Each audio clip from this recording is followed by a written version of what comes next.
باب و ذکر اسلم، غفار، مزینہ، جوہینہ، اشجع، یہ سارے قبیلے ہیں۔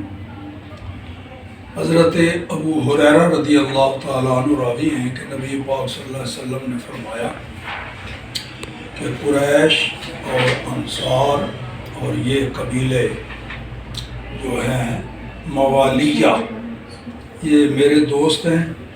لیس لہم مولا دون اللہ و رسولہ، ان کا مولا اللہ اور رسول کے علاوہ اور کوئی نہیں، ان کا مددگار اللہ اور رسول کے علاوہ کوئی نہیں۔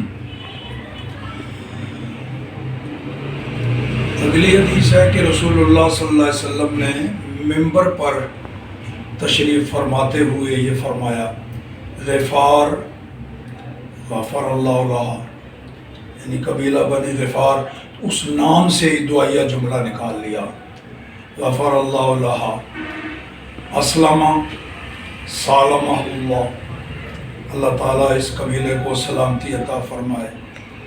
اسیہ، یہ دشمن قبیلے کا نام جنہوں نے نافرمانی کی، تو اسد اللہ و رسولہ، انہوں نے اللہ اور اس کے رسول کی نافرمانی کی۔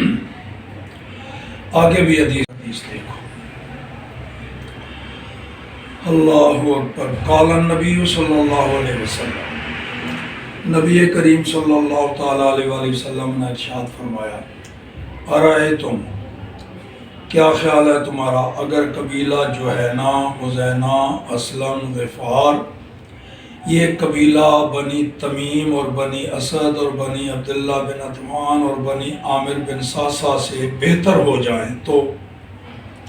لوگوں نے کہا پھر یہ دوسرے والے تو خسارے میں پڑ گئے۔ حضور نے فرمایا وہ تو بہرحال بہتر ہیں ہی ان سے، فضیلت والے ہیں، وہ پہلے والے جو ہیں وہ دوسروں سے افضل ہیں۔